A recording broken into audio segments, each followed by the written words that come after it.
Now that I'm holed up in my house with the doors blocked, I think I can get this out. Let me start off by saying that I've somehow managed to live 28 years without being able to hold a successful conversation. You'd think I'd have caught on by now, but nope. I still sound like an alien talking to a human being for the first time. As a result of my social ineptitude, I'm a bit of a loner. I am not great at forging relationships outside of work, and I have no idea who my birth parents are. To put it simply, I've come to the harrowing realization that I'm someone that no one would miss if I disappeared. I would be lying if I said that wasn't my primary motivation for risking my life to post this. I don't have anyone in real life to go to for help. I'm completely alone in this world. The incident that led me to getting to this point centers around the new IT guy. I met him when I had to make hard copies of my lab reports. For context, our copier is from the early 2000s, and it works whenever it wants to. He had that ancient thing all taken apart as if he were performing surgery on it. Unsuccessful surgery, at that. I tried to say something normal. I know that copy machine sucks, but violence isn't the answer. It must have worked because he chuckled. When he turned to face me, I saw that he was wearing sunglasses. That should have been my first clue that something was off about him.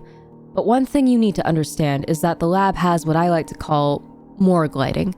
They're the kind of lights that instantly trigger headaches in people unlucky enough to have sensory issues. Sure, wearing sunglasses inside is kind of extreme, but maybe he was even more photosensitive than I am. He joked that the copier's funeral would be on Wednesday before informing me that it would be a few hours, saying something about a processor going bad. I resolved to try again later and went back to work. All in all, our first interaction was fairly normal, and I silently applauded myself for getting what I would consider a good grade in conversation. The second time I saw the IT guy, it was in the break room a few nights later. The break room was completely empty while I was getting my first meal of the day, at midnight. Being on nights has made a mess of both my sleep schedule and appetite. I jumped out of my skin when I heard someone say, "Dinner of champions, I see." The IT guy was leaning against the counter, drinking from a thermos, eyes still covered by sunglasses. When did he get there? How did I not hear the door open?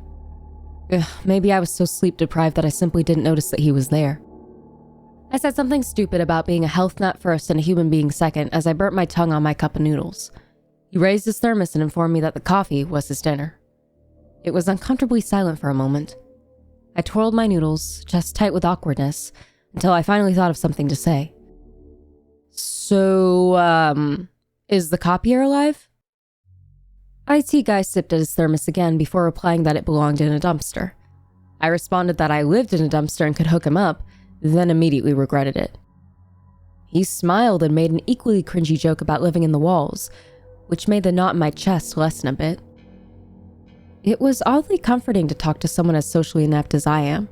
We continued to make awkward conversation about equally unimportant topics, and for the first time in a while, I didn't feel like a complete loner. I even let myself be naive enough to think that maybe I could actually make a friend for once. So, for a while, that's how it went. We'd make small talk in the break room or whenever we ran into each other.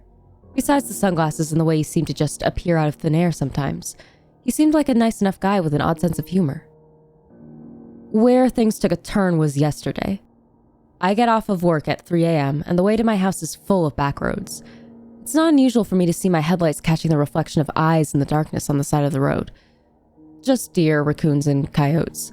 Welcome to the Midwest. Where things get weird is that there was a tree lying perfectly horizontal across the road. As soon as I got closer, I saw that there was a pickup truck parked in front of it, with the driver's side door opened and its hazard lights on. Immediately, something didn't feel right. I slowed down, feeling dread pool in my chest. But why? Trees fall on the road like this all the time. I'm sure the driver just got out to try to push it. I was just being paranoid. Yet I couldn't help thinking that the position of the tree was too perfect, as if it had been placed there. Feeling increasingly anxious, I started to back up to turn around, resolving to find another way home. That's when my headlights illuminated a figure. It was a huge, bearded man waving at me with one hand, his other gripping his neck tightly, his fingers and face covered in red. In the moment, it didn't register to my brain that he was bleeding. His eyes were wide and he was breathing quickly, his mouth opening and closing as if he was trying to speak. He stumbled and slammed a blood-soaked hand on the hood of my PT Cruiser hard enough to make it shake. I think I screamed, but I'm not sure. Without thinking, I started to scramble for my phone. 911, I had to call 911. In hindsight, I should have handled this better. I should have done more. I could have done literally anything besides sitting in my car like an idiot fumbling for my phone. My whole body was shaking as I finally found it, but in my haste, my dumbass dropped it. After I snatched it up from the floor, I glanced back at the man only to discover that I was alone. I made another stupid decision. I got out of the car. I ran out to the front and whirled around, looking for him. One long, red handprint was smeared along the hood, curving off to the right as if he'd been dragged away. But wouldn't I have heard it? How could I have not heard him being dragged? He was right there. Was that a voice? There it was again, followed by the sound of something falling. I hesitated, not knowing if I should run fast and far, or see if I could find the bearded guy. He was hurt. If I left him, what would happen?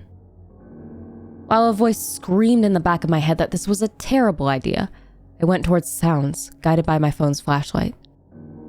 This was the right thing. This was scary. But this was the right thing. Wasn't it?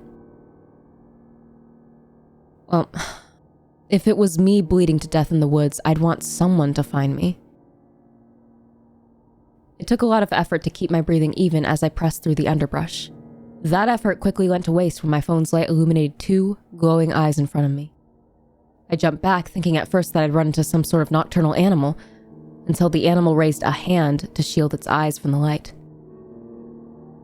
It took a second for my brain to register that it was the IT guy at work, and he was crouched over the bearded man, whose head was attached to his neck only by a few threads of muscle, like a Pez dispenser.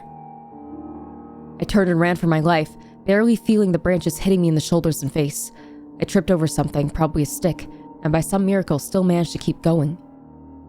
The PT Cruiser was up ahead, the door still open. I dove in and didn't even wait until I closed the door to peel off, tires screeching as the old car tried to keep up with my frantic movements. I checked in the rearview mirror in time to see the IT guy walking out to the road to watch me drive off.